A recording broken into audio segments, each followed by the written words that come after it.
All right, it is time to get into WWE's Monday Night Raw for October 31st, 2011. No! Your final days are here, buddy. This is a super show, by the way. Yeah, Raw SmackDown Super Show, highly requested by the listeners of Deadlock. Why? I've come to assume that they hate us. They like to torture us, I think, yeah. Yeah, it's got to be what it is. I think they like Kermit the Frog. Yay! How about Kermit the Frog? I do a good Kermit every the week. Frog. Before we get into this horrible show overall, let's talk about what was going on in the horrible world of wrestling in 2011 with the Wrestling Observer newsletter. Because, boy, oh boy, things weren't really great anywhere else either. October 24th, 2011, Jeff Katz's Wrestling Revolution Project taped its first season.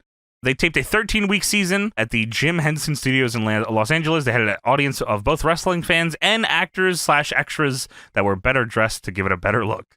That's interesting.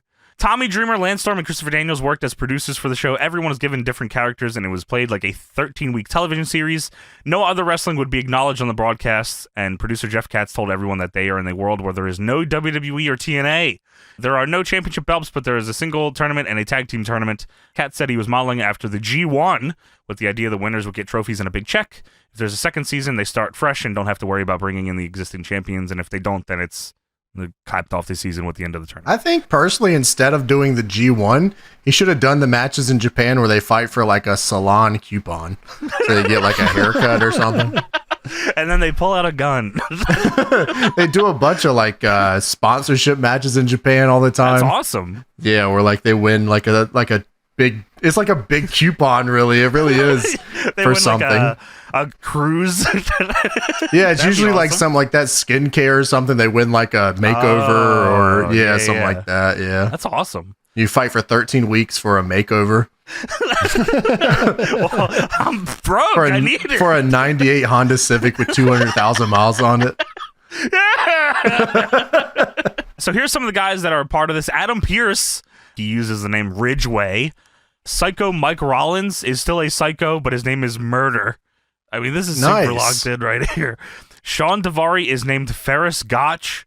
Colt Cabana is doing a new character who is a heel, who is a failed stand-up comedian using the name Punchline. Sure you love that. Joey Ryan is a babyface who plays the role of being gay, but there is no effeminate mannerisms. It's just noted that he's gay. He has an actress, Trish LaFoche, as his valet and uses the name Chase Walker. Amazing Red works with a mask.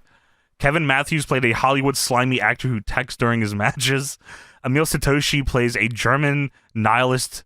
Dr. Luther plays a satanic priest. I forgot that fucking Luther was a part of this. Sammy Callahan and Alex Zykos are a tag team called Satanic and Profitable. Sean Ricker. Is Sean Ricker LA Knight? Or am I thinking of somebody else? No, I think you're right. Yeah, I think that's right. That's Eli Drake.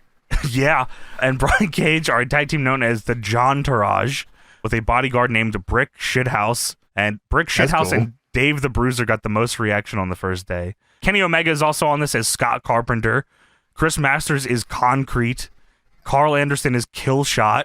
And Chris Hero is Chris Hyde. They didn't really try that hard on that one. TNA news. Hogan was on Sirius Radio before the pay-per-view and the idea of Bobby Roode as the top guy. Oh, I remember this. I think James has talked about this before, too. That is insane. Hogan says, nah, he's not ready. He's not the next guy. They might think he is. Dixie Carter might think he is. The whole world might think he is. He's not the next guy. If I had to bet money on anybody and be really serious on betting money on anybody, I'd say Jeff Hardy is the next guy. Why you killed like that? Why did you murder him? There's much more than being a wrestler, dude. This is crossing barriers, media barriers, and entertainment barriers of all kinds. All the barriers. Getting your character down verbally has 90% to do with getting over. He put over James Storm. He said he likes James Storm and his cowboy hat brother and his beer drinking middle America. He likes James Storm beer. James Storm beer. Hogan also, regarding AJ Styles, said they pushed him really hard and they thought it would get him over, but nobody responded to it, so I don't know at this point. I mean, just lying. I mean, like, we pushed him and put him in this fucking Ric Flair suit For some reason, that shit didn't work. How come he can't get over it, dude? AJ Styles, he's not working here in TNA, dude. We should get rid When of I him. came into the company, brother, I saw all the fans go into the ring and celebrate his world title win. I don't know what the hell that was about, dude. I put him in the Ric Flair outfit. Told him to shut his mouth. I saw the fans off the rail. We had to up security, dude. I mean, what are you doing out there? I told him to switch back to the four-sided ring. That never happens to the four-sides, dude. Hopefully we had the foresight to fire this guy, dude. From The Observer, October 31st, 2011. This is a fucking funny-ass story. It's a little long one, so just dial in with me here. There was a controversy a couple weeks back between Bruno Sammartino and Stan Hansen. Alex Marvez did an interview with Hansen talking about how much heat he had in 1976, or from 1976, excuse me.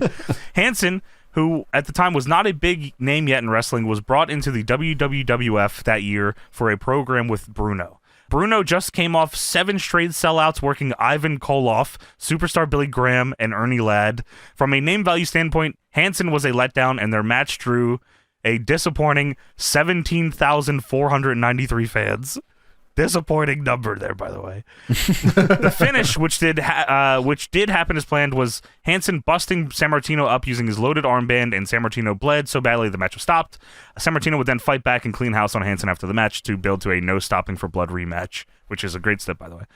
During the match, Hansen body slammed Sammartino and dropped him wrong right on the top of his head, breaking Bruno's neck. Oh, damn. Bruno actually came very close to a lifetime in a wheelchair. He didn't know it at the time and continued the match as planned, but in the dressing room after it was over, was feeling all kinds of pain and taken to the hospital. Hansen, in the interview with Alex Marvez, claimed that Bruno told him that some of the connected people asked him if they wanted them to take care of Hansen, and Bruno said, "No, that's all right, because I'm going to get him." Bruno said nothing of the sort ever happened and was upset, feeling that Hansen implied that Bruno was tight with the Mafia. That's fucking awesome. The Mafia watching WWF and said, "You want us to kill Stan Hansen for you, buddy?" Bruno was down with the mob, He had to or have the been. mob was down with Bruno, I guess. We talked about this before on the pod, but I guess this happened at this was like a long time ago we brought this up because I think it was something we were watching or whatever. But I guess this happened during this period, so I wanted to bring it up again. Vince McMahon had freaked out several weeks ago when seeing Zack Ryder's t-shirt. The phrase on the shirt had been approved was, "Take care, spike your hair." Anyway, because of the word spike, Vince hates right now because TNA is on their network. Vince at one point talked about pulling the shirts off the market, but eventually agreed to stop all production of the shirts, but sell the ones in stock. Now those shirts are gone. A new Ryder t-shirt minus the phrase is out. And that is fucking awesome. Take care, watch Spike TV. That's an old. That's like an OG old. deadlock. Yeah, that's fucking. Yeah. But that's during Take care, this time. Spike TV. Yeah. A few more things here from the Observer. November 7th, 2011. Evan Bourne has been suspended. He was suspended for a wellness policy violation. The violation was believed to be for the use of synthetic version of marijuana that a number of wrestlers had been using for some time because it allowed them to beat the marijuana test. However, the company announced a change in the policy and began testing for the components of this synthetic version.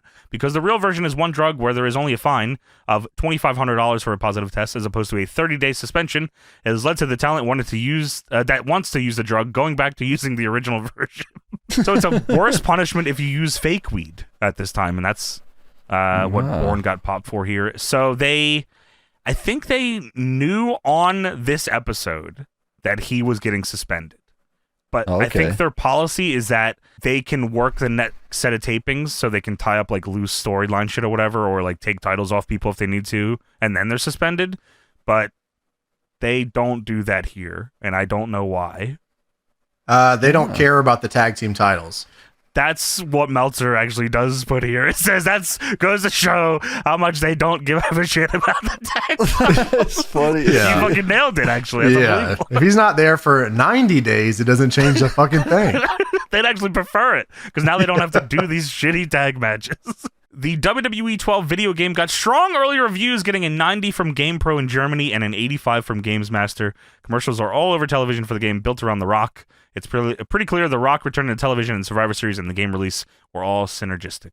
WWE 12 is the Apex Predator technology game, right? Yes, it is. It is. Yeah, okay. Randy Orton That's on the a long- cover. Yeah, I remember that. Horrible community creations. I mean, like the worst community creation servers of all time, I'm pretty sure. The universe mode is the one I like. Universe mode is Yeah. good. Yeah, this is the one with the good universe Yeah, mode. the Rock pre-order bonus for WWE 12.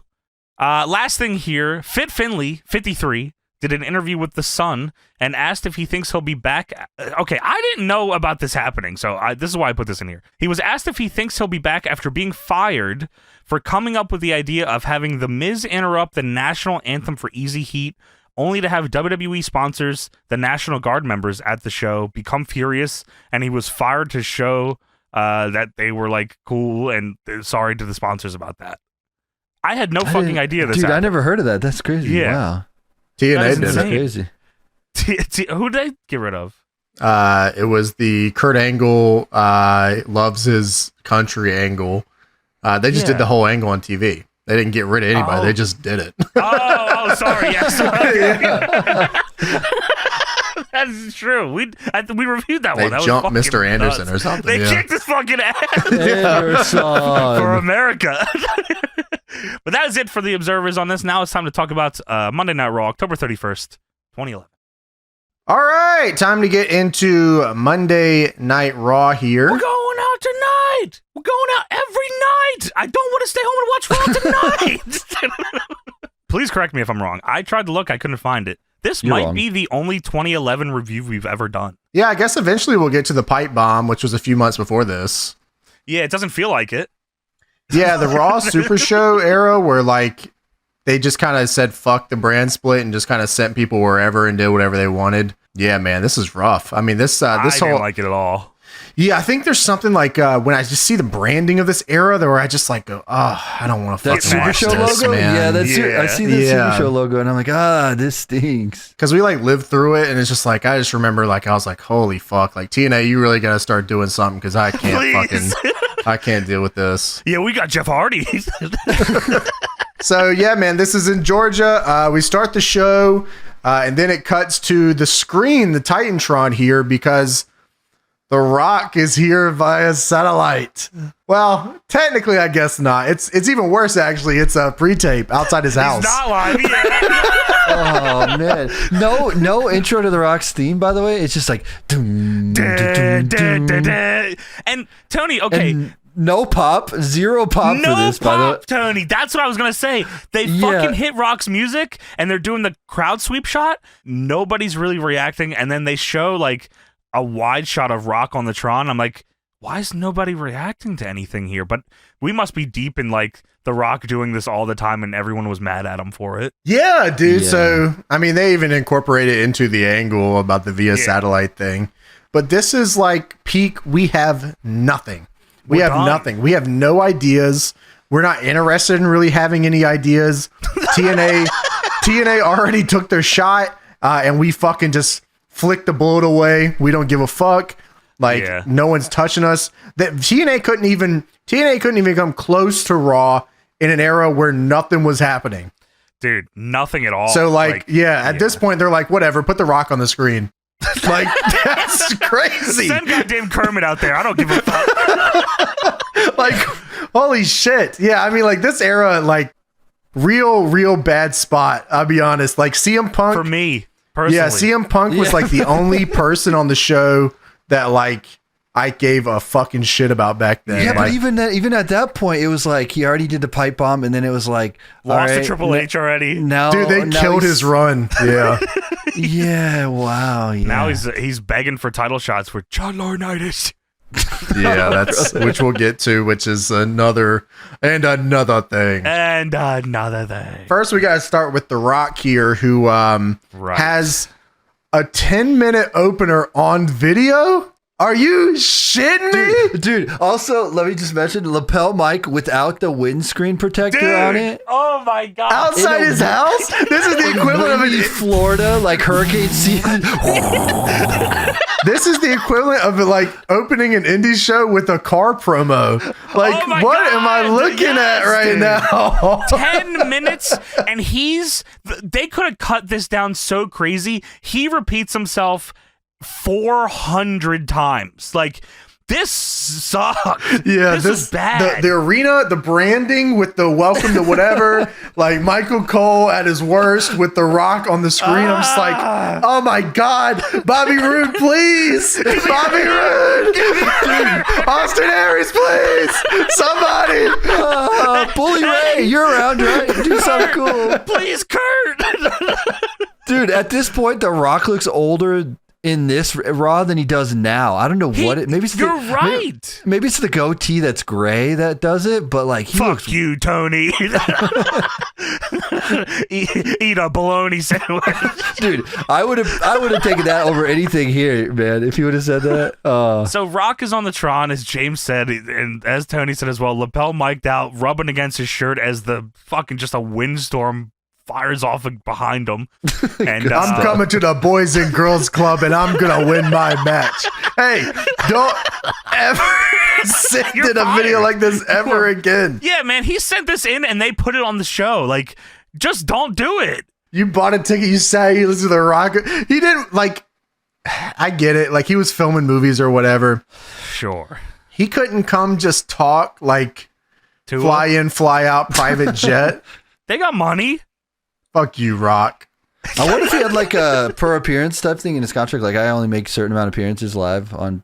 Yeah, WWE. maybe. Or he just said, no, I don't want to go.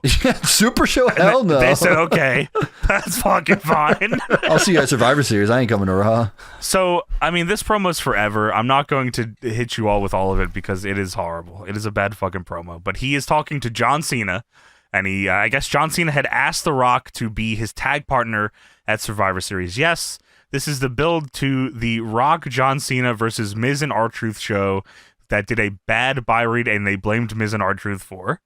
That is this one. So also I like to say that The Rock said all this to John Cena and then John Cena ignored him and had a match and didn't respond at all. He says one thing at the very end to the camera, James. And that's Happy it. Halloween. Rock says, last Monday, John, you asked The Rock to be your tag team partner. Well, here's The Rock's answer back to you. Hell no. Oh, hell no, you thong wearing fatty. Fuck your mom. Dude, that would have been so much better, Tony. Hell no. All right, guess we're not getting that match. if he would have done the thing where he like hesitates with the arm and like The Rock says, hell no. And then he comes back later with another one. He tells him no 3 times throughout the night, and then he sees Cena win. He says, "Okay." That showed him funny as fuck. He comes back later. Yeah. Cena, I saw you win. Yeah. All right, I'll be a partner. I guess you do need some help, John. I'll be there. That'd be Dude, it'd be so funny much as better. shit. Someone's doing a promo and they walk by the screen and The Rock just shows up on the screen and says, hey, it's me, The Rock. Oh, what the hell? Just checking back in to let you know, John. Fuck no. The answer is still no. Dun, dun, dun, dun, dun. He just keeps checking in all night. We got another update from The Rock here. Let's check out what he's got to say. It's on John Laurinaitis' screen in his office. John, it's The Rock. He calls him. What the fuck? The answer is still no. What's that, Rock? So yeah, he says, hell no. You want Team Bring It to team up with the Fruit Loop Troop? Hell no. No way. It's windy. But then John The Rock started to think about it. And The Rock started to listen. Millions upon millions of tweets coming across The Rock's Twitter feed. Millions of tweets telling you to team up with fucking John Cena. There was no like limit rate back then. Yeah, and it was a big deal that The Rock actually used his own Twitter. Remember that when like the whole thing of like celebrities actually using their own Twitter? Do you remember that? Oh, yeah. This was like a big deal that The Rock actually tweets for real. Well, this is definitely the era of The Rock coming out and trying to get hashtags trending too. He would come out and say, trending worldwide now, hashtag stinky ass pussy. Hashtag cookie puss. Remember cookie puss? That was Dude, so I do stupid. remember that. Yes. The Rock is up at 3 a.m. playing with his worm.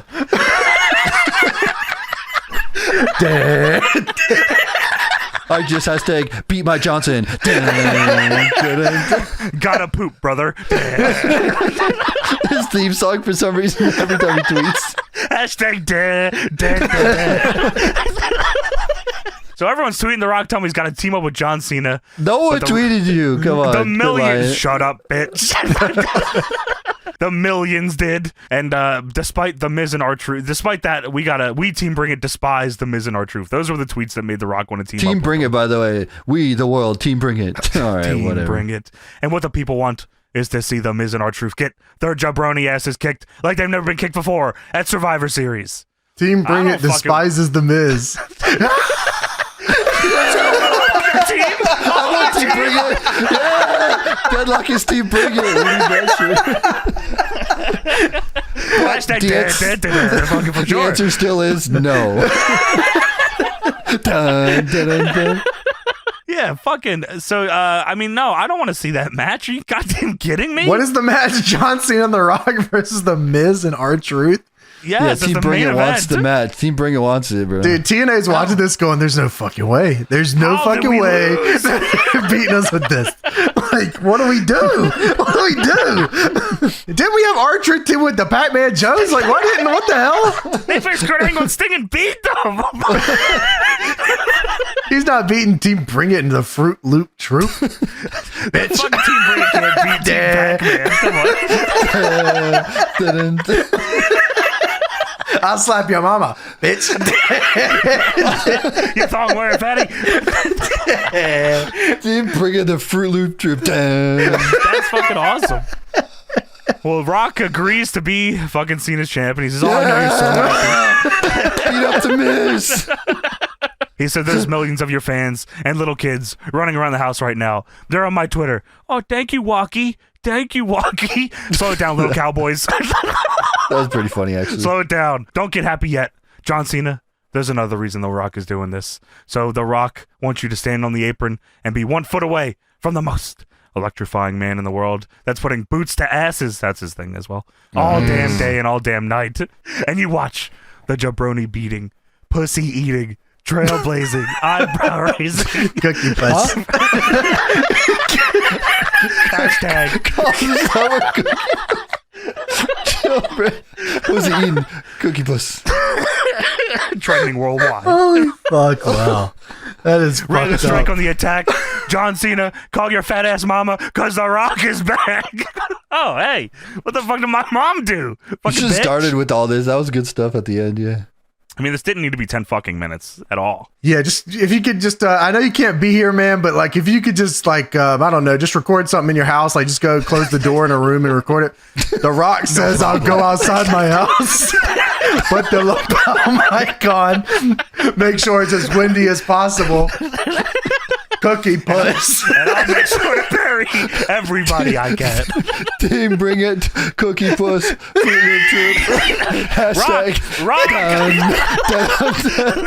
what the fuck? Rock, you sent us this at 8:55. What the fuck do we do? Show starts in 5 minutes. What the hell? The Rock has Cookie Sayonara, puss. sucker.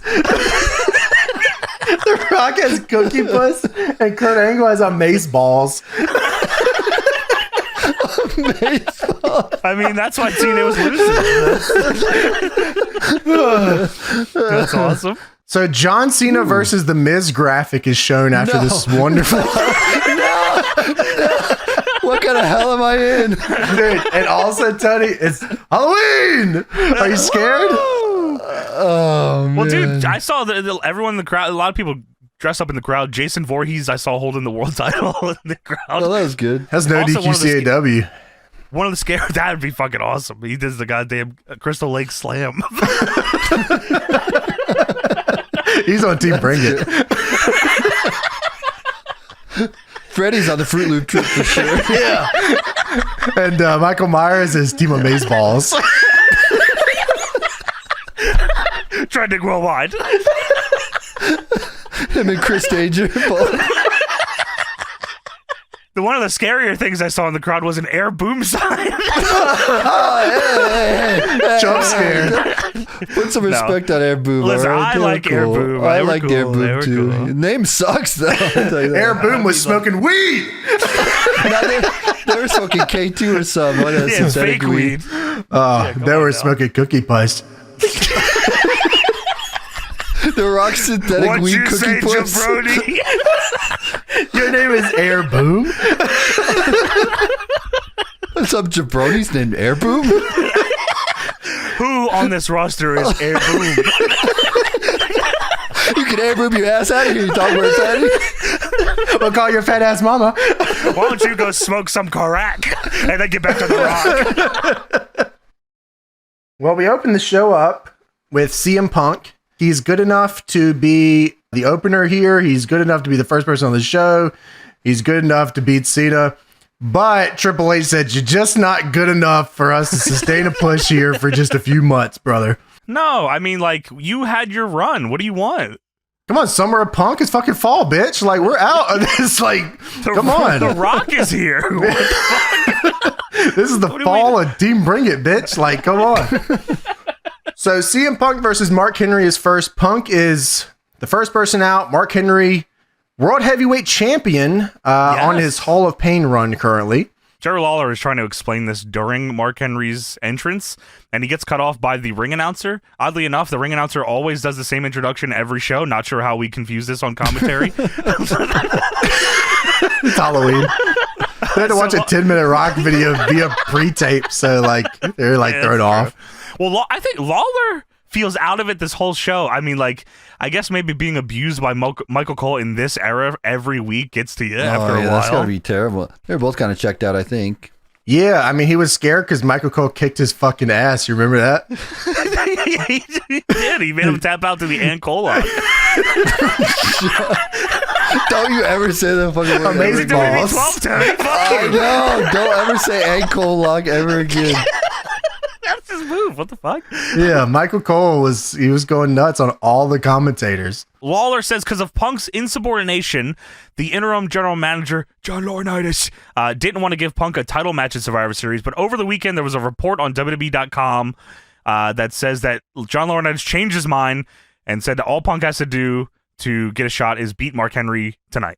And of course, Mark Henry and Big Show at Vengeance just broke the ring, which has... I've never seen that before. Dude, he did say that. Yeah, like you mentioned, though, they say on commentary that John Laurinaitis made this match for CM Punk. And I guess they thought we were dumb and didn't hear it because John Laurinaitis comes out here. Good evening. Lawler goes through in Mark Henry's entire entrance, laying the land for this match, even interrupted by the ring announcer, laying the land for this match. And as James said, they must think we're fucking dumb because John Laurinaitis goes, hey, hello. Good evening, everybody. My name is Mr. John Laurinaitis. I'm the Executive Vice President of Talent Relations and the Interim General Manager of Monday Night Raw. As I stated this past week on WWE.com, CM Punk will face Alberto Del Rio for the WWE Championship if CM Punk can defeat Mark Henry. And then there was a long silence, a long, uncomfortable silence. And then the bell rings. All right. Hey, goodbye, everybody. God damn. I hope you enjoy Raw tonight. I'm going to go text on my phone. I got 2008 Lisa Ann up on the screen for the back. So y'all have a great one. I'm going to get out of here. TNA. Bobby. So, for the third time, if anyone hasn't understood, if CM Punk beats Mark Henry tonight, he will face Alberto Del Rio for the WWE Rock title. comes back on the screen. Hey. Hey, good evening. It's The Rock. Oh, all right, here Punk, we go. if you were wondering, if you win this match, you get a shot at Survivor Series. Also, John, I won't be there. And also, Cookie Puss.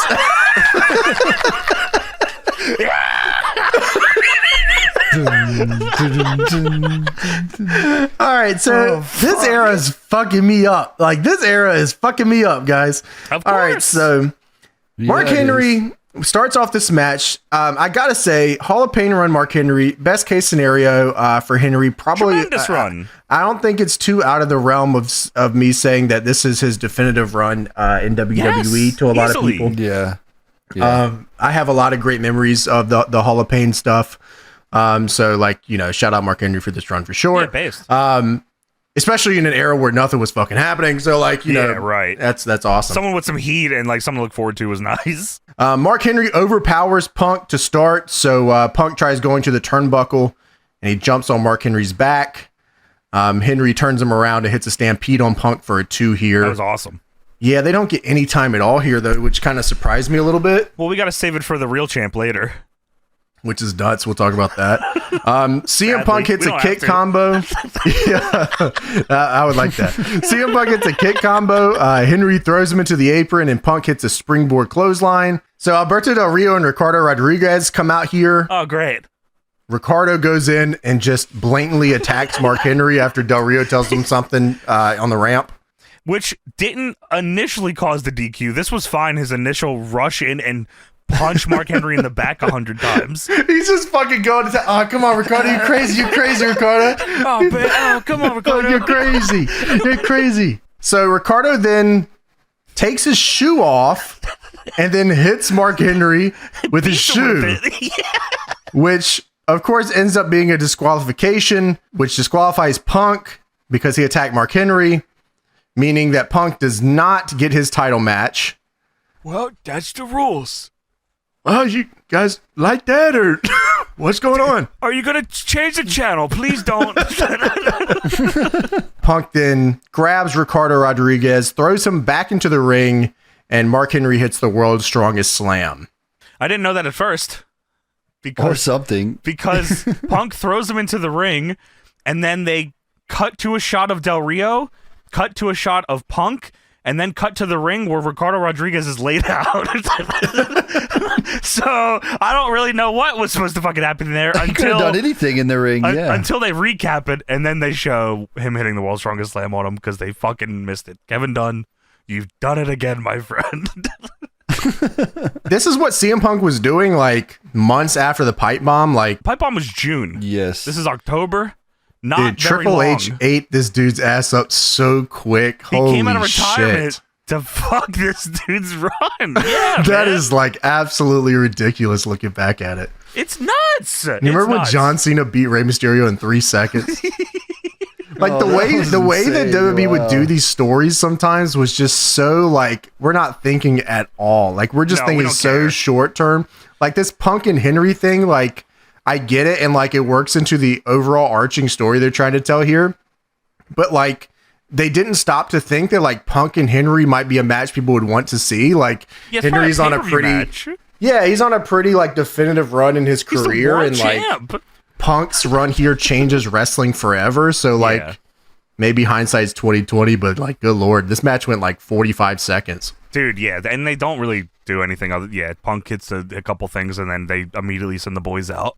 So it shows Michael Cole and Jim Ross on a graphic called the Michael Cole Challenge. Yes, Michael Cole says, finally tonight is the end of an era. I get rid of JR once and for all in the Michael Cole Challenge. If I lose, I quit, but don't worry, folks. That won't happen. I will be the voice of WWE forever. He's right. He's right on the button.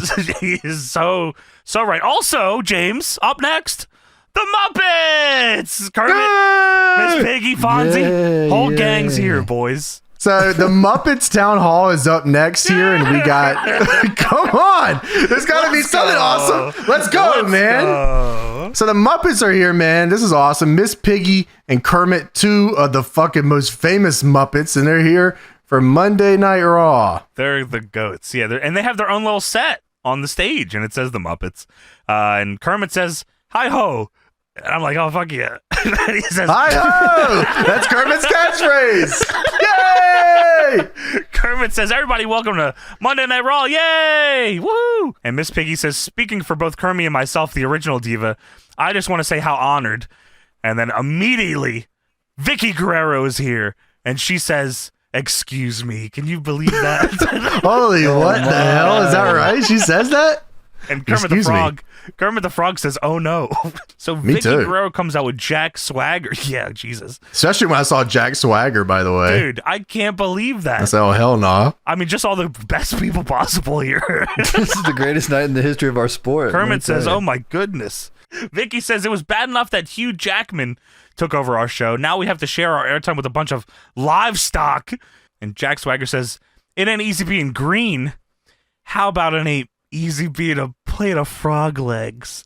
Oh my! Let him cook. This was awesome. This was good. Let him cook. Now, why don't you and your so girlfriend get off this stage before I start craving a ham sandwich? Waka waka. Dude, when he said waka waka, I lost it. Dude, holy shit, he wanted a sandwich? When he said waka waka, I wanted to blow my head off. Get off the stage before I decide it's time for a new haircut. Waka Dude, waka. wow. You remember when Hugh Jackman's was here? Oh yeah, I remember that. I remember that. You remember when Owen Wilson was here and he killed our truth? That was awesome. Dude, I think Hugh Jackman punched Dolph Ziggler in the fucking jaw for real. He did. Dude, he had the Zack Ryder hair on too. That's fucking base. Yeah. Hair, Spike TV. Waka waka. I need a ham sandwich. Dude, there's nothing more that I love than a bad Jack Swagger promo. He's the goat at bad promos, yeah. It's really good. How about It's like so bad it's good. being a plate of frog legs? Dude, what is he fucking talking about? Why don't you and your girlfriend go on stage before I start craving a ham sandwich? Waka waka. He's gonna carve you up. Like, what the fuck? Waka waka. Dude. Miss Piggy says, "Why don't you make us Frankenstein?" And Kermit, being the voice of reason, Kermit the Frog, of course, says, "Hold on, listen, everybody. What Miss Piggy meant to say, Mr. Swaggers, we understand, and we don't want any trouble for you or your mother." And Vicky Guerrero says, "Excuse me?" No way. Waka waka. I can't I'll make you a fucking ham believe it. sandwich. Let me get a plate of frog legs. I say inquisitively. And a ham sandwich. Sounds Can good. I get frog legs and a ham sandwich? So this is raw. Oh, waka waka. So Miss Piggy and Vicky are butting chests back and forth, going "excuse me" and "excuse me" at each other here. Excuse me. Excuse what? See, James gets it. I'm excited about it. I love the Kermit and Miss Piggy like relationship. I think it's awesome. So, Just in general, not even on Raw. Yeah, just like Kermit and Miss Piggy mean a lot to me. Yeah, for real. well, to make that's things good. better, James, Santino Marella. Oh, hey, what's up, guys? Excuse me.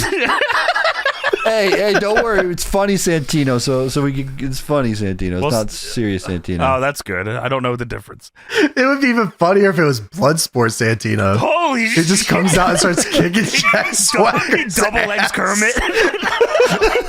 No, not me. Help! They put Kermit in a twister. Kermit! Santino says, "Hey, Jack Swagger, if I were you, I wouldn't be picking on Kermit the Frog or the beautiful Miss Piggy or any of our puppet friends. If I were you, I'd be warming up." You see, as informed by Mr. John Laryngitis, that you have an opportunity to go to the ring tonight and showcase your skills against me. And Kermit goes, "Oh Holy yeah, man." shit. Holy fuck. I've just informed Mr. John Laryngitis. Oh my fucking God. This is the funniest thing I've ever seen in my life.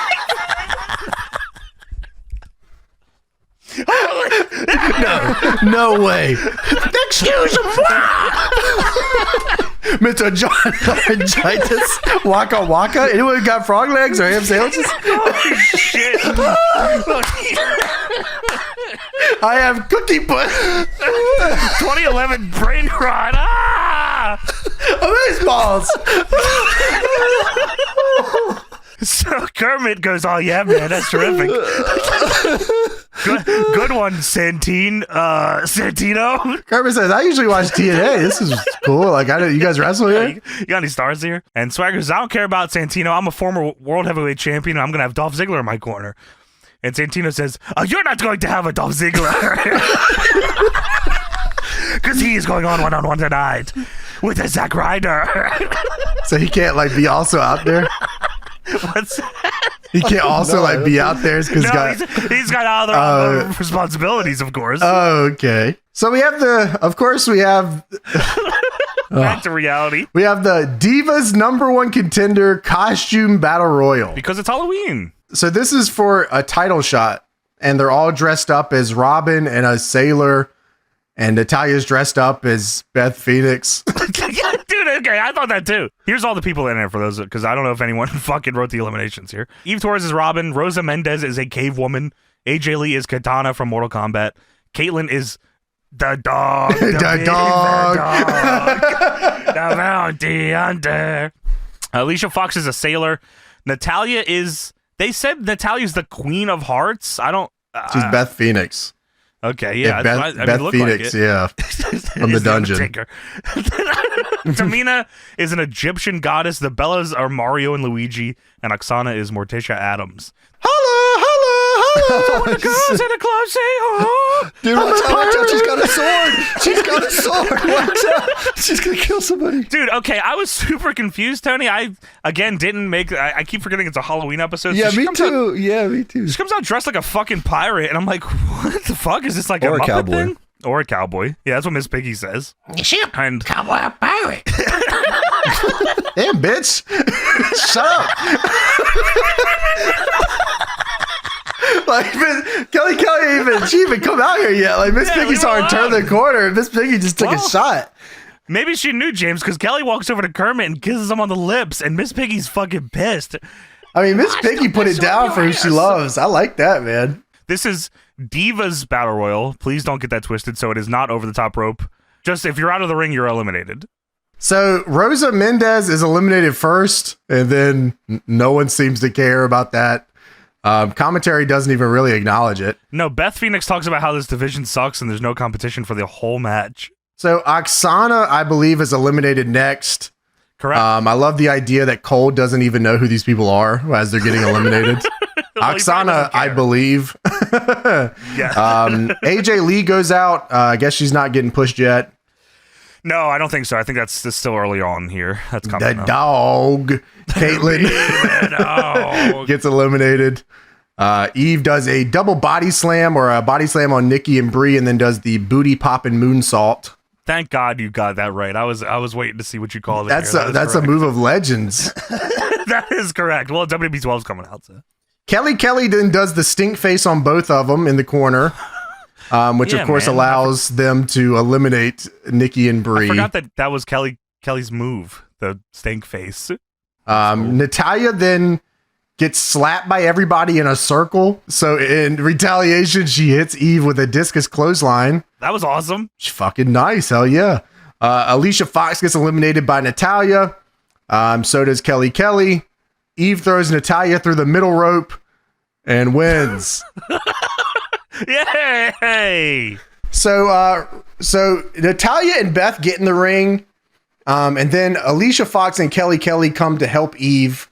So we get a stare down between Robin, a pirate, and a sailor. And they stare down with the Queen and the Queen of Hearts. And this is a 3-on-2 stare down. With the faces on top of they're the three, of course. Yes, the numbers game is sided with the faces. Yes. And the heels back down and leave. Also, I didn't think of this till just now. Why was Beth Phoenix dressed up? Because it's Halloween. But she's not in the match. There's no rule that she had to be dressed up for this. Yeah, she just wanted to dress up, it's that time of the year. That's fair. That's nice. That's nice of her. So we go backstage. Dr. Bunsen Honeydew is here cooking up that shit. Dude, I mean, he's got that shit on lock. He's cooking up something crazy. I mean, he's creating a Muppet Lab energy drink for Santino specifically to give him speed, power, ability, and fresh breath. Wow. But Beaker is here and Beaker has got to get this Muppets Labs energy drink to Santino right away. And Beaker, of course, says, That's my goat. That's my goat. Oh my God. Like, these dudes are awesome. The goddamn Bunsen Honeydew and Beaker. These guys, These are like two of the best Muppets. They can concoct anything for whatever. Like, I want to be friends with these dudes. You kidding me? Yeah, like I'm fucking with Beaker. Fuck yeah, Beaker. Yeah, speak to him, Beaker. Goddamn. Turn him up. Speak from your heart. So Beaker has the red hair, and he's in one of the segment that comes up here in a second is one of the most legendary images of all time. There's two like super legendary images from this show that I always remember. Yes. And the one coming up is one of them, which was super exciting. I'm 32. But I mean, listen. We have to. I'm 31. People have to honor. You are 31. I don't know why you are. I'm 32. Sadly, we have to take whatever wins we can from this era, boys. Like, yeah. Like the one part of this show that we can take and like be like, wow, that was good. Like 2011 was a dire year. Isn't this? I think 2011 is when they did or maybe it was coming up, or they already, I don't remember, but like the 40-man Rumble, that shit was horrible. Like there was a lot of fucking bad stuff going on at the time. We got to take our wins, and if goddamn Beaker is what I got to be happy about, then I'm going to be fucking happy about the Beaker. And that's on dicks. That's on dicks. You let my man speak. So Beaker takes the Muppets Labs energy drink, which is in a beaker. Hell yeah. And he leaves the room. He turns around the corner and he runs into Christian. And Christian stops him and says, "Hey, watch where you're going," because he runs into him. And he says, "Oh, hey, a Muppet. I heard you guys were going to be here on Raw." And he said, "What?" And Beaker's trying to leave because he's got to get this to Santino, of course, urgently. And Christian says, "Hey, well, what's the hurry? Oh, you'd rather deliver this drink than stand here and talk to me? It's all right, chill." And he takes the beaker from Beaker. And Beaker is not too happy. And Christian smells it. Can't put down the cup.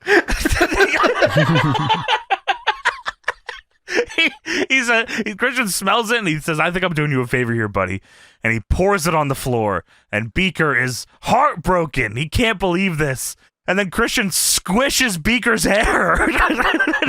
And he says, "Sorry about that. Better luck next time, nerd." You can't fuck with the Beaker's hair. Yeah, fuck you, man. Go back to TNA, bitch.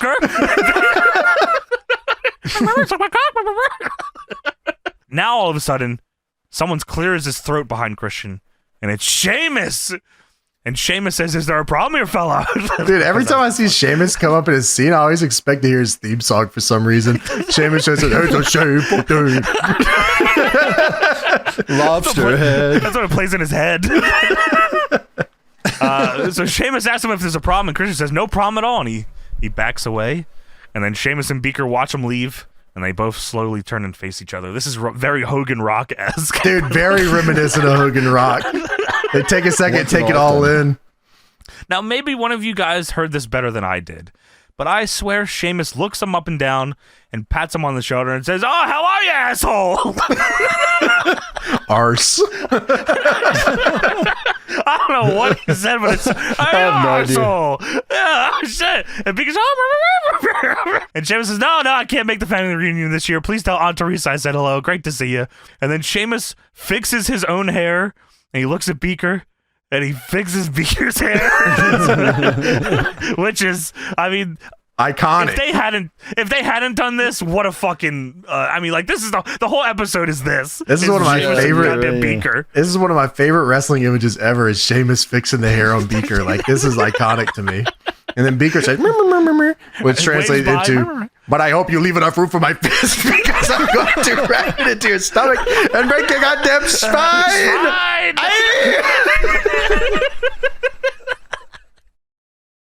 So Raw is brought to you by Snickers and nothing else. Yeah, that's weird. All right. We're dying out here, please. Somebody sponsor the show. So we move on to Air Boom versus Cody Rhodes and the Wayne Bear. Why are you laughing at? Why are you laughing? That's Evan Bourne and Kofi Kingston, the WWE Tag Team Champions. Air Boom. The Rock shows up on the Tron. Oh, Air Boom. Who in the hell is Air Boom? You're telling me Air Boom is two people? Some jabroni named Air Boom? I can promise you that Air Boom will not make it to Survivor Series. Also, John, neither will I. Hashtag Cookie Puss. Dun. So Air Boom versus Cody Rhodes and Wade Barrett. Cody Rhodes is has the mask on. Undashing. Yeah, and Wade Barrett is British. Barrett Barrage. He's got the Barrett Barrage. Wade Barrett Barrage. The Barrett Barrage. Winds are change. The Barrett Barrage is active currently. The Wade Slam. Because He was the first boom guy. oh yeah, you're right. Boom. 5 Wade Barrett booms. 5 barrages. The double choke chocolate cookie with Wade Barrett. And the Nexus. So Air Boom. The whole Nexus does the dance with the feet. They also were the Boom guys, which is cool. That's awesome. That's I guess. My name is Heath Slater, and I do this. Yeah, I guess they're all the Boom guys, which is cool. Wow, that's good. So Air Boom Fuck. was Evan Bourne and Kofi Kingston. Great babyface tag during this era, like legitimately great, like a breath of fresh air in this division, which has been fucking David Otunga and Curtis Axel and shit. McGillicuddy. Yeah. Yeah, like we're just anything would be great here. So Air Boom coming together was cool. So Kofi takes advantage early with his quickness, of course, but Cody kicks the ropes out from underneath them on a springboard, and Cody takes over here. Of course, they mentioned that people ringside are wearing the bags that Cody passes out. I mean, great gimmick, by the way. We didn't touch on that yet, but That was a good Cody, gimmick. again, another guy that was just trying, I mean, fucking anything at all during this time. The dashing thing fucking got over. The undashing thing got even more over. Very cool time. He was like you said, with like Mark Henry reinventing himself doing the Hall of Pain shit. Like SmackDown having Cody doing this stuff in the mid card was fun. Hell yeah, he was the go to my universe mode too back in the day. So Cody and Barrett's control seg is super fucking boring. I guess they didn't even try to do anything at all here. That's the whole show. All the control segs. Like the heat on the show is abysmal. I think part of it too is that the baby faces aren't very over, so any other hope isn't really. No one really cares. Sure, that's true. The crowd comes along for like a chin lock, and then they come up. But like, other than that, like I guess the style has just been so formulaic for so long that like everyone knows that like they know when the baby faces are coming back and when they aren't, so they don't even get into it anymore, which is a problem. You know, like when things get too formulaic, you definitely have to switch it up, which is why I think CM Punk was a breath of fresh air at the time. He was just kind of like, he was the only guy on the show that was allowed to like break out of that style. Do anything different. Yeah, like he would make like his matches were pretty much formulated to be the opposite of what everyone expected at the time.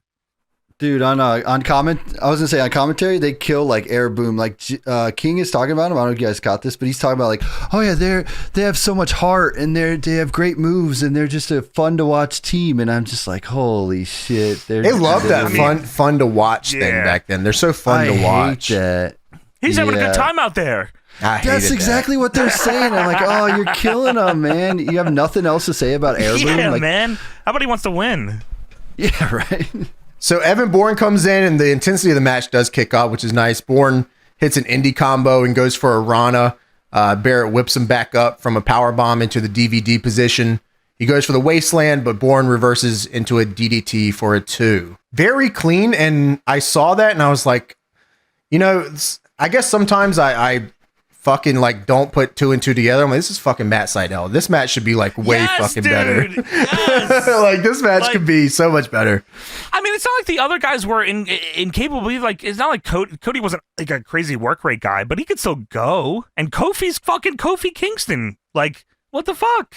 This should have been awesome. Yeah, it was a great spot here. Bourne goes up for the shooter, but Cody distracts him, and Barrett grabs him off the top and hits the wasteland for the 3 to get them the win here over the tag team champions. Yeah, this was not. Wait, this was non-title, right? Yeah, that's right.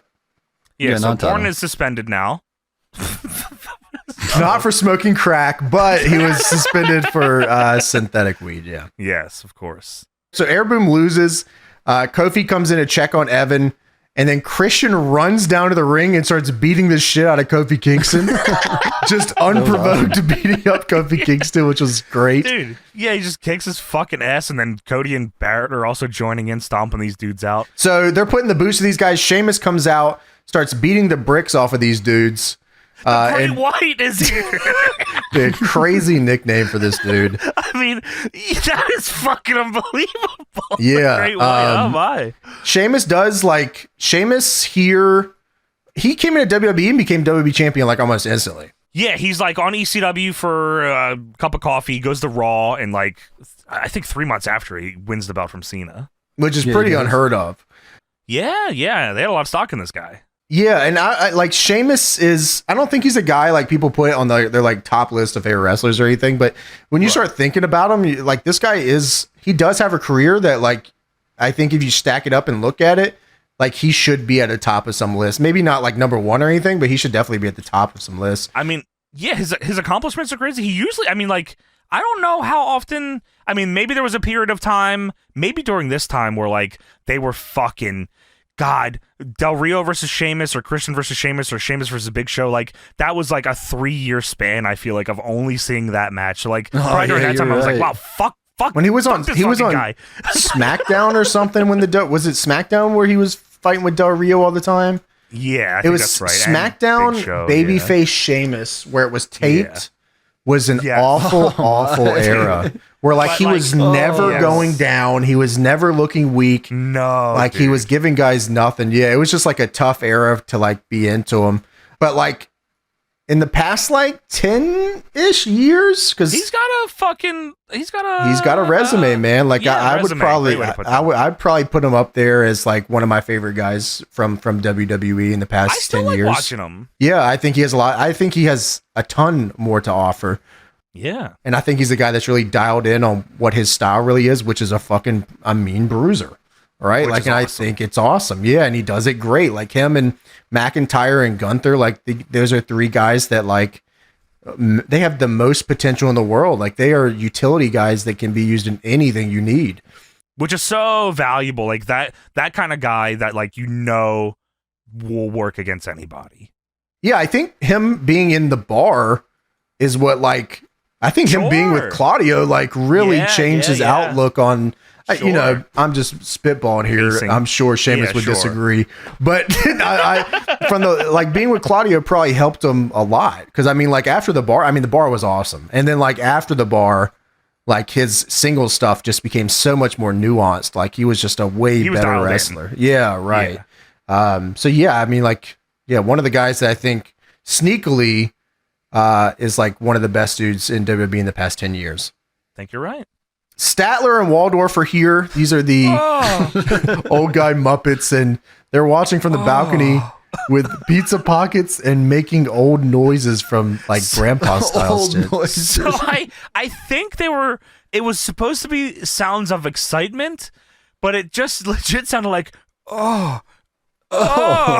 Dude, they were going nuts with this. Eating French fries. Coca-Cola. And Waldorf goes, that was crazy. And Statler goes, what? Waldorf goes, brutal. And Statler goes, what? And Waldorf says, wow, you're really into the show. And Statler says, what? Waldorf says, oh, great. We've gone from Stone Cold to someone born in the Stone Age. And Statler says, and then we go back to the ring where Sheamus is now celebrating with Air Boom, who lost. So we go backstage. CM Punk walks up to John Laurinaitis, not to be confused with Mr. John Laurinaitis. John Laurinaitis. And CM Punk says, what are you, texting? And John Laurinaitis says, yes, I am. And Punk says, was that fair and impartial out there to you? And, you know, what are you going to make me do now? Carry your bags? Skateboard through some hoops? Maybe hand you some chapstick before you go into a meeting with the board of directors? Okay! Okay! You saw my All Japan run! Okay! You keep talking to me like that, Punk, and Dr. Death will kill you. He will kill you, you fucking freak. He should have grabbed him by the fucking neck. What'd you just say to me, you little shit? He said, Punk, you have your match, as long as Del Rio agrees to give you one. Now, if you excuse me, I have to text TNA Mobile to 769. We get Alberto Del Rio versus Big Show. I was already fucking like, God, I don't want to see this match. And then the match happened, and I was like, even madder than I thought I was going to be. This was horrible. This was. Why? Yeah, so Del Rio, come on, guys. You know what I'm saying? Del Rio. Plus 10. I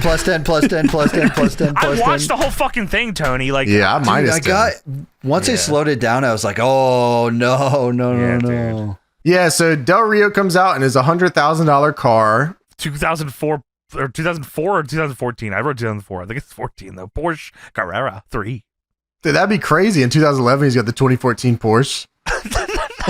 He gets his huge intro. Dude, that's awesome. That's insane.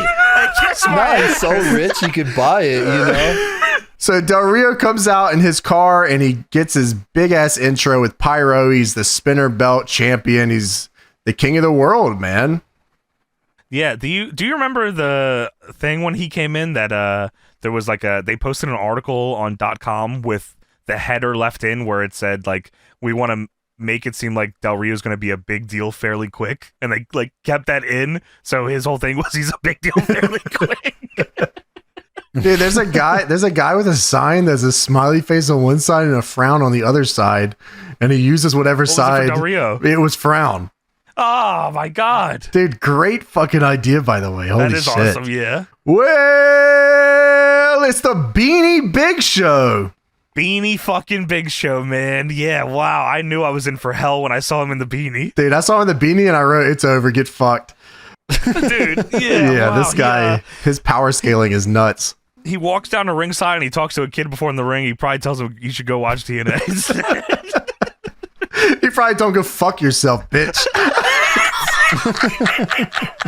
What did Rey Mysterio say to that kid one time? Oh my fucking god, fuck you, you little bitch. It's fucking every time I see someone talking to a kid, I always just imagine that. Fuck you, bitch. No, it was do something with your life, you little bitch. That's fucking funny as shit. Oh, man. Awesome. That is awesome. We get this started. This is non-title. Big Show is just too big for Alberto Del Rio, so he takes over in this match. And Big Show, this is, of course, him. He's doing WMD at this point, so all of Big Show's offense is strikes to nowhere near your head, because his finisher is a strike to the head. Yeah, right. Like, if he hits you in the head, it's over, so he tries not to do that. He works your body. Good gimmick. The whole time. But he's wearing a beanie, so, like, you guys don't understand. Why are you so stupid? So, babyface Big Show, who's coming off a match that he got screwed out of and had a cool moment, and he came out, and there should be big pops for this, right? Del Rio should be stooging, and Big Show should be kicking his ass. He should have heat, right? Yeah, but none of that's right. This crowd is dead. For 15 fucking minutes, doesn't even once, I don't even know if they're breathing. Dude, it's like, and like, they're not even trying to pump in audio. I guess I don't know if they just didn't get the live cheese of doing that yet, but like, you can see out into the people, they don't care. I mean, like, it's not like this match was giving them anything to write home about either. The amount of time that Del Rio held him so much in this fucking match. Ooh, I hate this match. Oh, this is awful. God awful. Why? Yeah, I was just never a Del Rio guy. I just couldn't get it. I just didn't understand it. No, I also, when Del Rio was getting pushed pretty heavily, like, I guess the end of 2010 or like the beginning of 2011, I guess, like, I wasn't watching. So like, I came back in the pipe bomb. So I came back to this dude and like, all I saw was like super uninspired work. And I was like, I don't understand. I don't get it. He's an entrance wrestler for sure. Yeah, sure. He's got all the pyro in the car and everything. He's a gimmick guy. Yeah, but like, the matches were dog shit. So Del Rio grabs a sleeper hold, doesn't even really fight for it. Doesn't I was super surprised that Big Show. the Big Show just kind of let him grab the sleeper. I was like, all right. I mean, He this is stays there. very similar to the Punk and Henry match we just saw earlier, but like if Punk and Henry were given this time, I think they could have told the same story as this, but way better and more engaging. I imagine so. And I'm sure it just would have been way better. So yeah, like he grabs it, doesn't fight for it. Big Show throws him off and then sells the throat real hard. So Big Show, dude, I mean, this should be documented. This mid match here for Big Show. So Big Show needs some throat oil, and then Big Show goes to the outside and does the most brisk jog over to Del Rio, screaming, "Oh!" And he kind of gingerly falls into him, which I assume Del Rio was supposed to move or something was fucked up here because, he couldn't have goddamn G'd up for this any crazier for Del Rio to move. Just slow run. Barely touches him, and then He kind of fucking falls into him and starts throwing punches, of course, to the midsection because he doesn't want to hit him in the head. That would be crazy. I'm not gonna hit you with my finisher just yet. Watch out. It's Big Show then hits the softest running knee into the barricade on Del Rio I've ever seen. He might as well have not thrown it, period. Please move. So Del Rio finally trips Big Show into the barricade and hits a running NZ. This is unbelievable here. So this is supposed to be their oh fuck, Big Show might not break the count. Well, But yeah. referee's at a 5 count. Del Rio gets into the ring, ref's out at a 7 count. I said, all right, fucking thank God. Take me home here. Give me a 10 count here. Del Rio breaks the count, rolls out of the ring, and then Big Show walks to the apron and rolls into the ring, and Del Rio follows him. What are you doing? There was a good part of this match. There was a kid in the crowd behind him dressed up as Sheamus with the facial hair drawn on. What a beast. That was fucking, I did see that kid. I think they show him later too, actually, which is awesome. But they fuck up the 10 count here. Whatever. Now Del Rio is back in the ring. He puts Big Show back in a choke. End this! Please! End this! End this! Please! Fuck! So Big Show pushes Del Rio over the ropes and we go to commercial. Raw rolls on after this. We come back. I'm serious, dude. I swear to God, because usually if I look away from the show, I'll pause it if I'm doing something else. I swear to God, I blacked out during this because my life went away for a little bit, and I come back, and they're in a hold, and I almost put my fist through the screen. Like, I couldn't believe what was going on. I thought I had, went back in time. What the fuck is going on here? Yeah, so we come back, and Del Rio's in control of the leg. His finish is an armbar. So Big Show goes for a choke slam, but Del Rio hits a DDT for a 2, which Big Show pushes him off again. I mean, Del Rio never even comes close to beating this dude. Big Show never looks in peril. He just looks very sweaty and tired in holds. Yeah, he tries to keep the big man down. And he says, "There's no keeping me down. Like I have the beanie." So Big Show pushes him off, and he goes out of the ring. Del Rio runs at the Big Show in the corner of the ring here, and he steps up for his kick in the corner or knee in the corner. I'm not sure what it is. It was a kick. It was an NZ, yeah. Yeah, okay, so it's the running NZ into the corner, right? Which, by the way, in the games was so fucking annoying because, it was annoying as shit. It didn't actually get you in a move. You would just, sometimes whiff it. It was just okay. Yeah. So Del Rio runs at him. That's so funny. The only way I remember this guy's finisher is because I was whiffing it in the game. It pissed you off in the games? Yeah. So Del Rio runs at him in the corner, goes for the kick. Big Show then hits him with that WMD punch. This might be the worst one he's ever thrown. Yeah, it's terrible. I would have socked that bitch in there. I would have been like, here we go. Yeah, whatever. I mean, we're on TV. They're going to be tight on this. I got to punch you in the head. Yeah, if you're going to throw it. My first thing I wrote down here was, oh, okay, Del Rio just loses. The WWE champion just loses. I was like, damn, they must hate this guy. mean, that probably is true. I think they do. They hate him because I think he loses the title soon, right? Yeah. So. I would tell you, imagine you're the WWE champion and like the crowd doesn't react for 15 fucking minutes and then you lose. I'd be like, oh, I got to update my LinkedIn. Thing, they do the post-match thing as well. Also, yeah, you're getting Punk. I mean, and please let us reiterate: the angles here are Del Rio and Punk, and Mark Henry and Big Show. Mark Henry and Big Show both got their asses kicked on this show. Well, they had that damage, that they carried over from the ring breaking. So Big Show's not 100%. And he just kicked the WWE champion's ass. You're right. Wow. Oh, yeah, Big Show won. Sorry, yeah. So Big Show should probably say, I think I want the title shot, actually, at Survivor Series. Worry. He does get a title shot against Mark Henry. God. He wins. Damn it. By DQ. All right, so CM Punk comes out here, and he meets with Big Paul here on the ramp, and they look at each other. Who has his breasts out. Dude, he's huge at this point. He's awesome. Yeah, he is massive. No beanie though. What the fuck? No, he had to take that off. Like he's like the power he's radiating right now. Like CM Punk had to stop and look at him and go, "Holy!" Look at his aura. Fuck. He said, "Wow, oh my god!" It's like weighing him. Big man. Did CM Punk walk by him? He got like gravity pushed the guy. He's like, "Holy fucking shit! Holy god!" So I put the beanie back on him. Maybe you should give me a beanie, big man. I gotta figure out what's going on. It's 100 times gravity when the Big Show walks by him.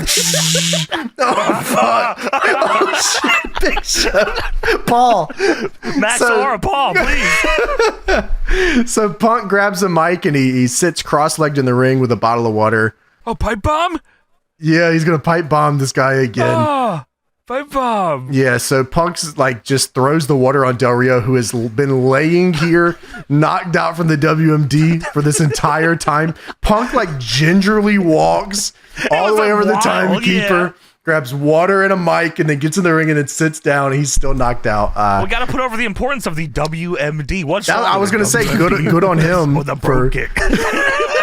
These are the most destructive forces in the WWE right now. And then, of course, Punk gets Del Rio to give him the match at Survivor Series by putting him in the Anaconda Vice. He dumps water all over the can. Like, this shit is fucking drenched in water. Like...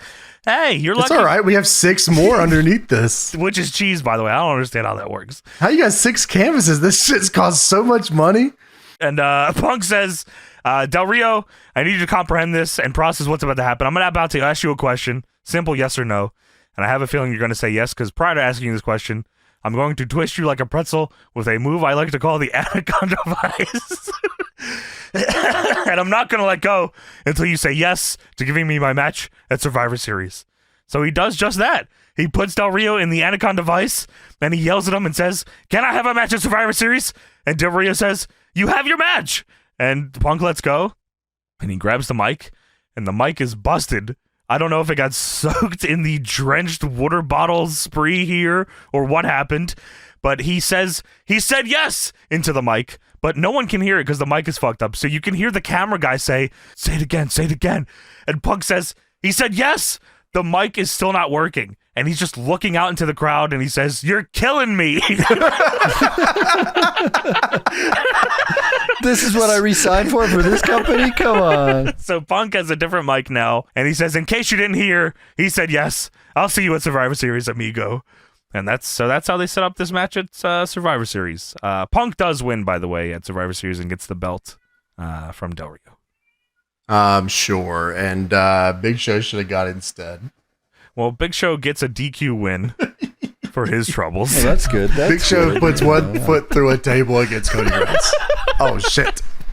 Fuck. So we go backstage. Fozzie Bear and Gonzo are here, the Muppets.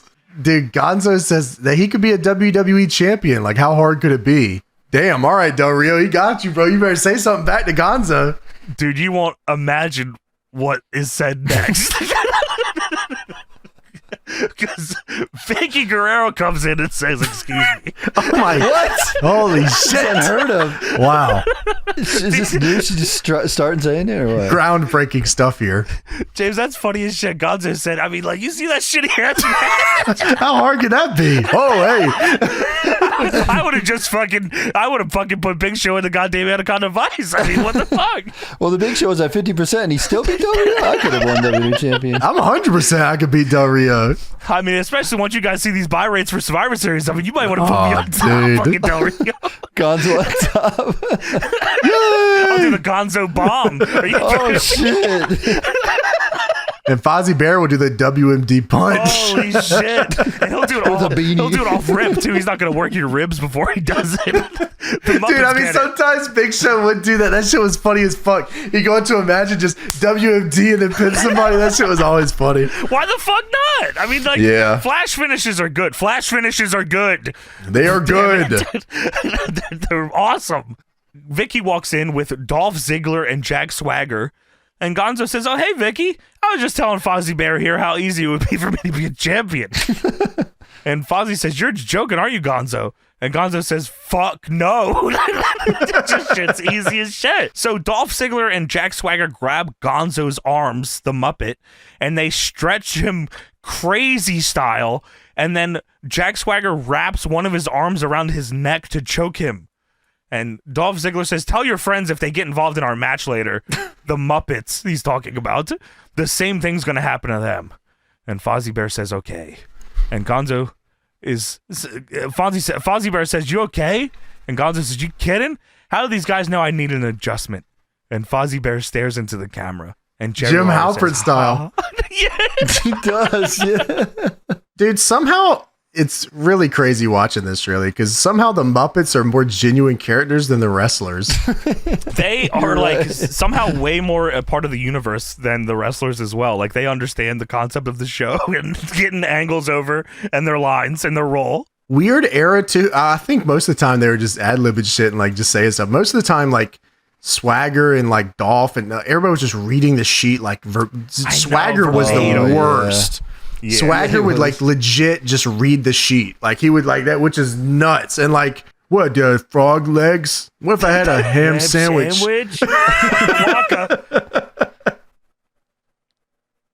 Animal, the Muppet, not the wrestler, is the special guest timekeeper for the next match. And he is going nuts on his bell. I mean, God bless somebody that could hit the bell. People in this business take note from this Muppet. Take note from Animal. He can do it. Come on now. He is going. I legit wrote that down too, James. He is going to town on this bell. So we have Jack Swagger versus Santino Marella. How? How is this show alive? Dude, this Jack Swagger song in the push-ups animation gave me the most SmackDown versus Raw induced PTSD of all time. Oh, man. Where I want you.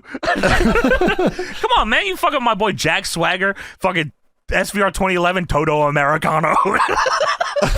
That shit is nuts. American. Yeah, hell yeah, frog legs. Fuck you.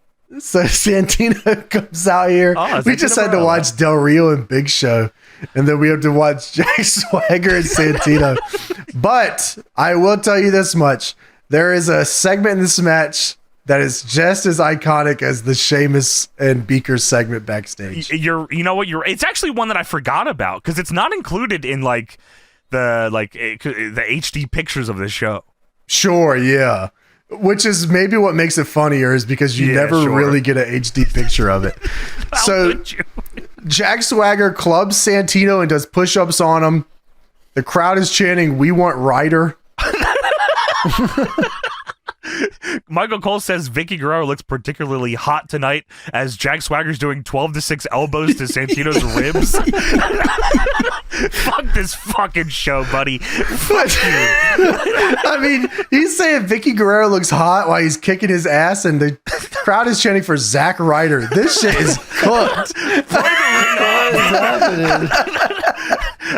God damn. Have goddamn Kermit the Frog drop TNT on the ring from the rafters. Dude, the best thing about this Animal on ring bell. Come on, what the hell? Animal on the ring bell should have fucking Montreal Screwjob this match.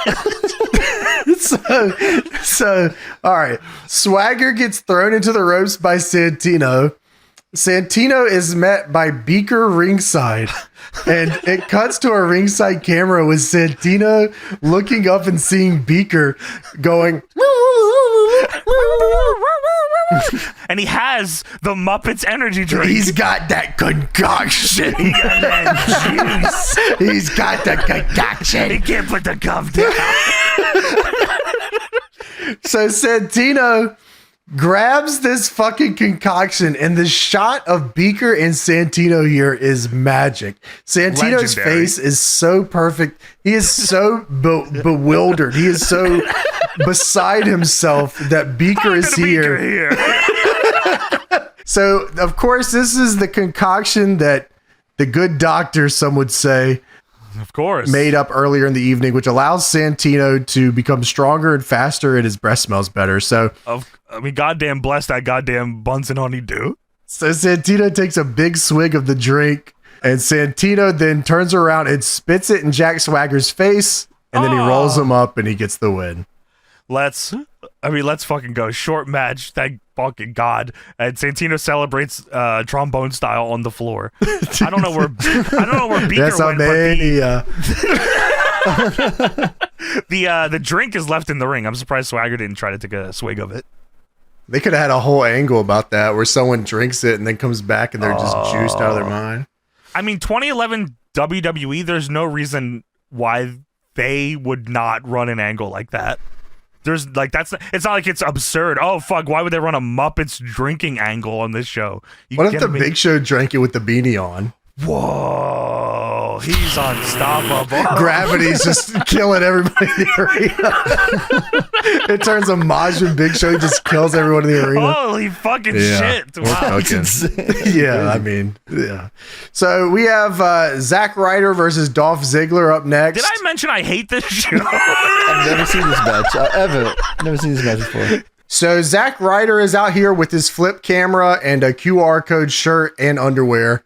So dated, but it was cool at the time. I remember all that. I thought it was cool. I mean, I love Zack Ryder. I thought I was all in on this fucking. I also really like Dolph Ziggler too. I liked when Kane threw him off the stage. That was they were like, wow, this guy's fucking annoying. Kill him. Kill him now. I mean, this is the most 2011 thing I've ever seen, right? The flip camera, the QR code stuff, like Zack Ryder. Yeah, really. Yeah, for sure. Dolph Ziggler is the U.S. champion. I just remember the talk being back then, like how cool it would be to see Ziggler in TNA. Like that followed him for so long. People were like, dude, like you're not going to do anything else here. Just go to TNA. And like, did. Yeah, he 13 years later, he is in TNA. He's the champ.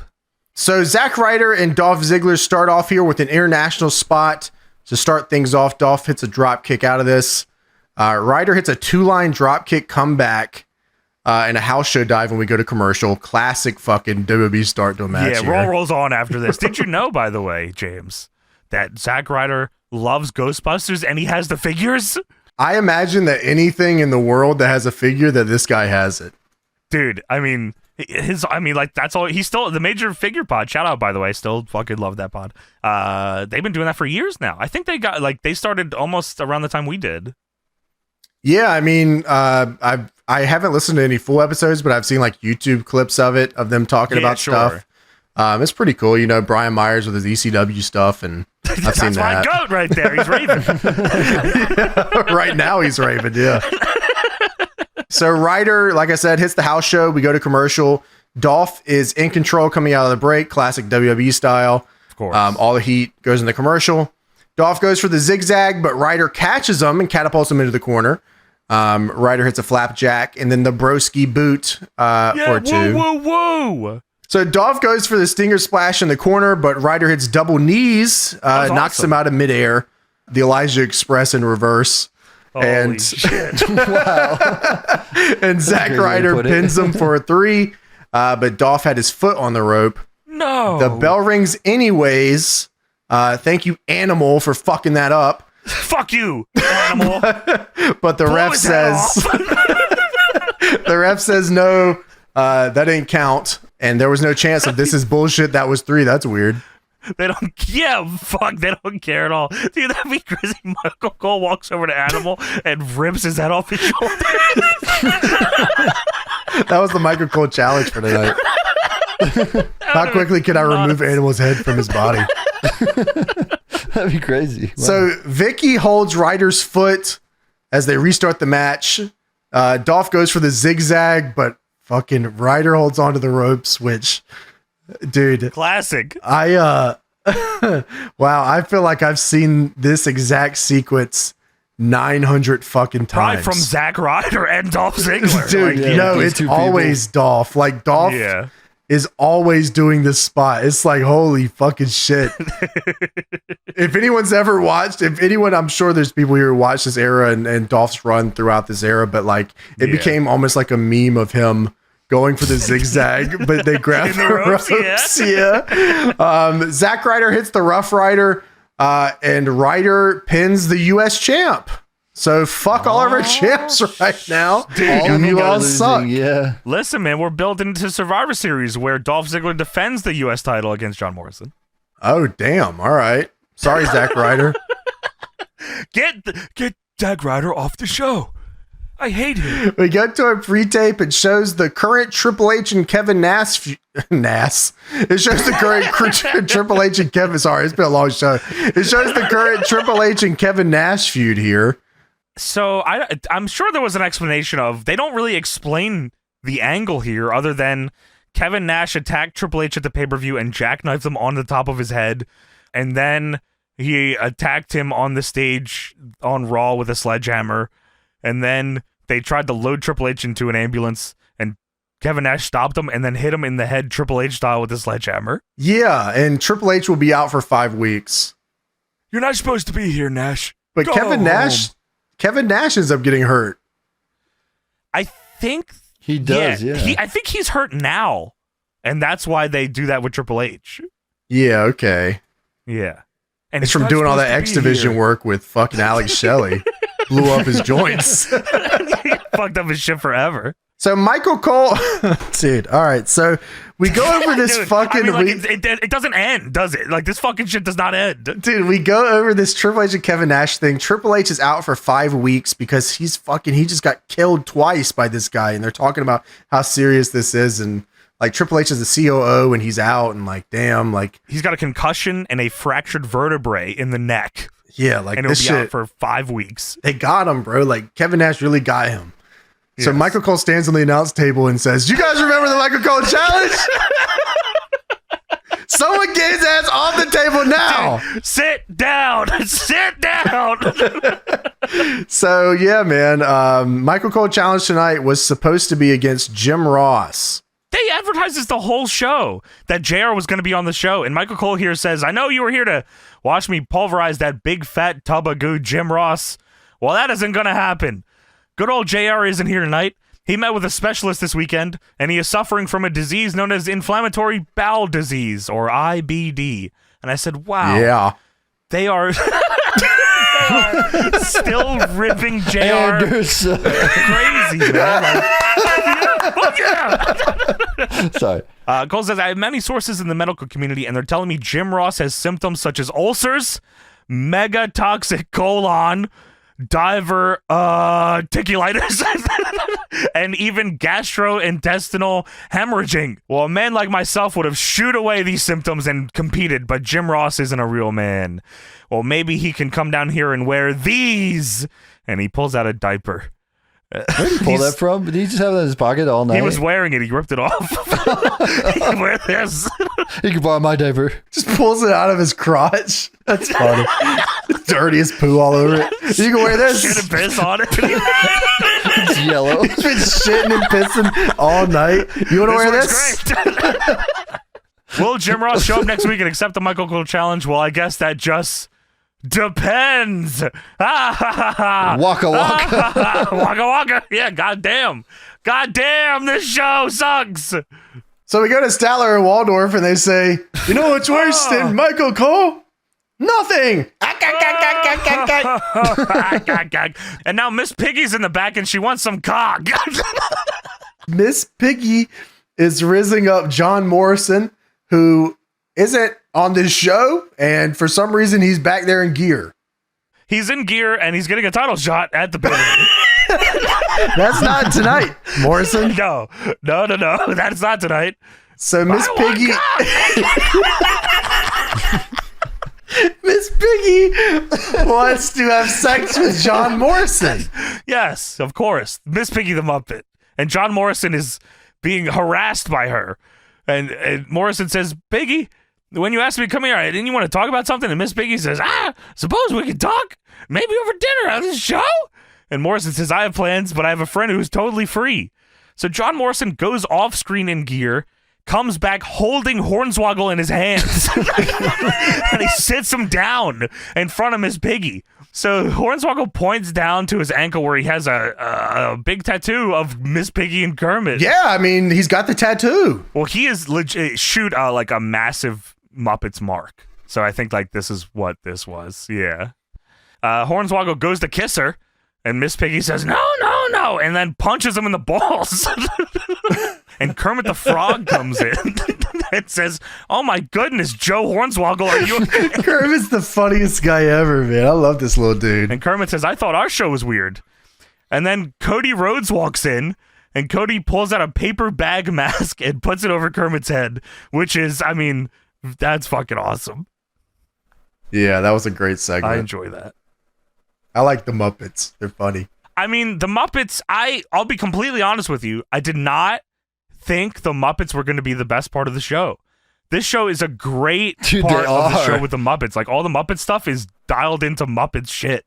The rest of the show sucks. Dr. Bunsen Honeydew cooking up that shit and they give it to Santino is nuts. I mean, that's... Dude, Beaker coming through, too. He came through. Seamus putting the hair up for my man. Come on. Dude, yeah, shit's that awesome. That should be something to me, man. So we got John Cena versus The Miz. That is your main event for the evening. WrestleMania rematch. So Statler and Waldorf joke about not being able to see John Cena and how much they hate The Miz. Dude, that is awesome. They are also anti-Miz. That's fucking based. Yeah, shouts out Statler and Waldorf. He says, oh, he's going to be... Oh, because they're doing John Cena's shit. And Statler says, hey, Waldorf, John Cena's next. You can't see me.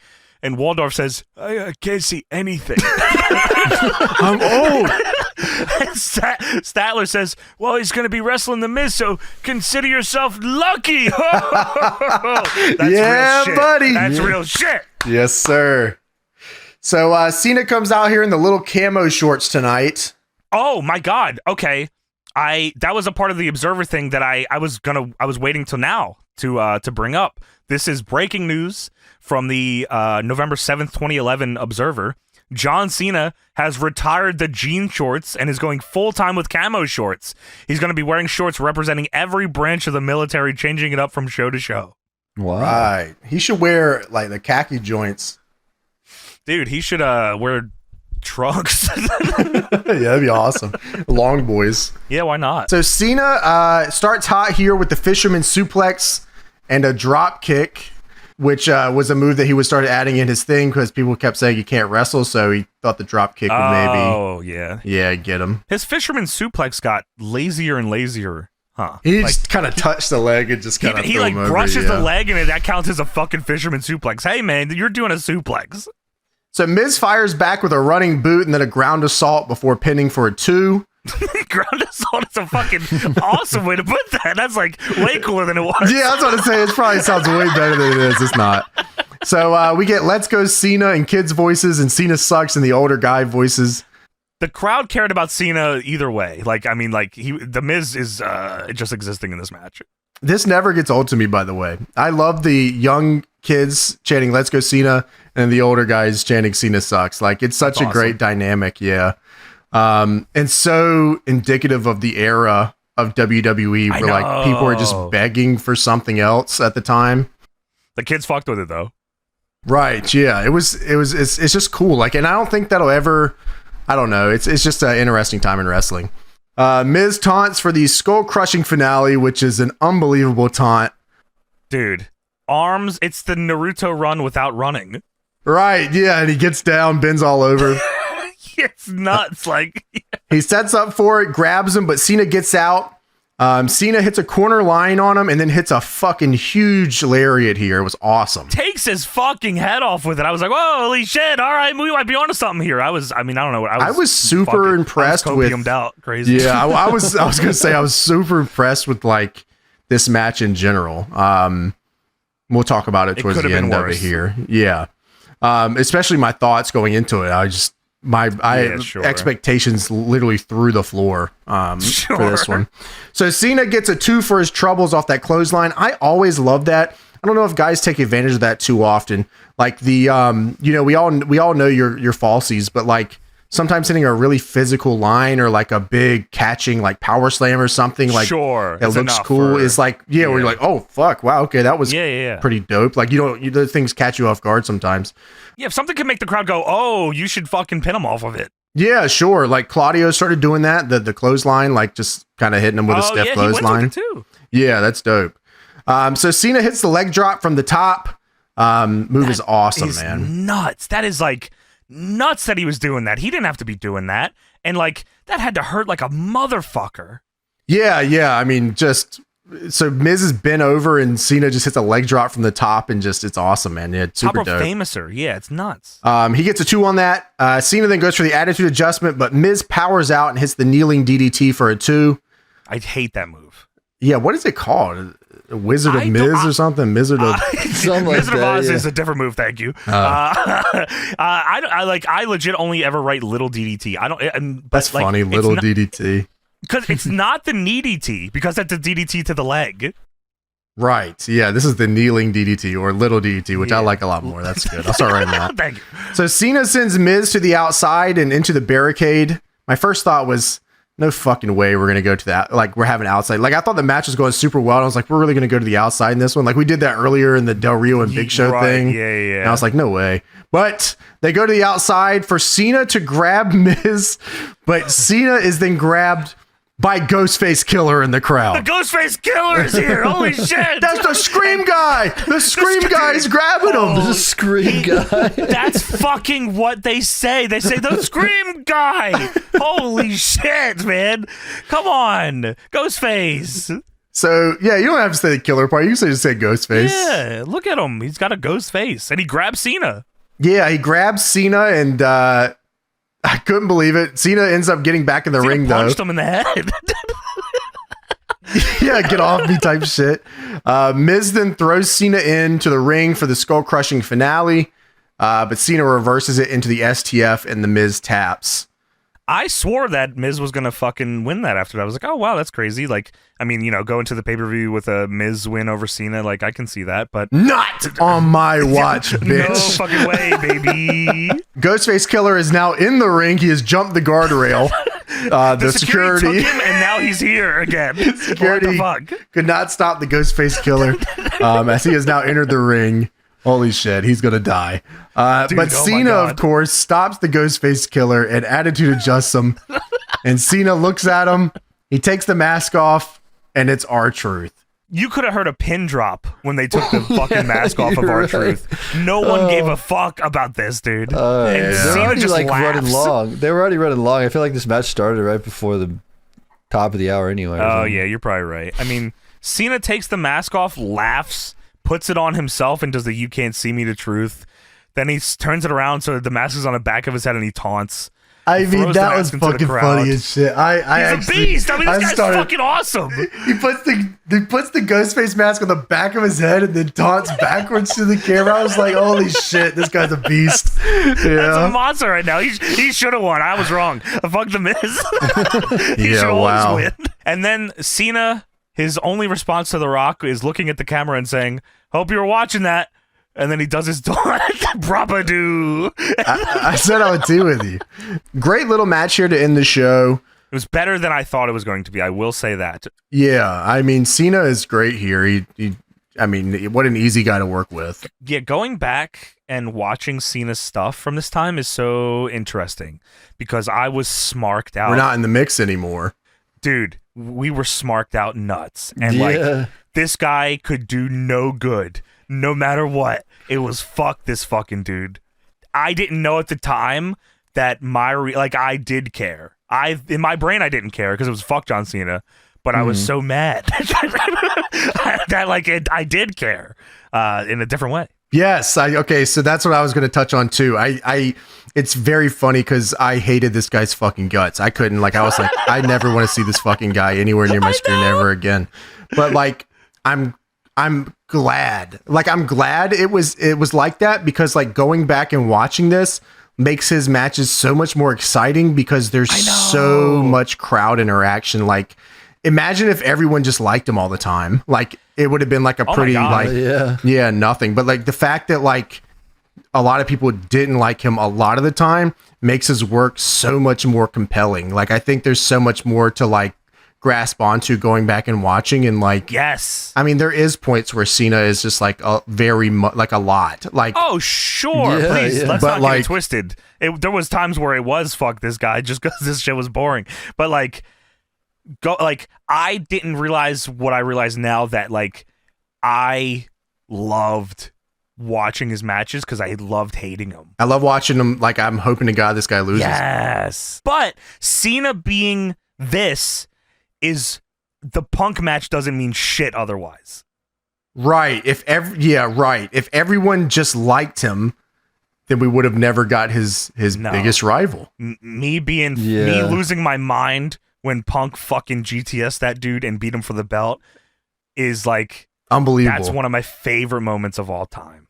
I was so aced up on that pay-per-view. I was like, holy fuck, that Jack Swagger shit was awesome it was like the pre-show. I was like, oh yeah, this shit's hitting, man. Like, that was the feeling on that night. Like, just to put it in perspective. Yeah. We should rewatch that fucking show sometime, because like I wonder how that feels now.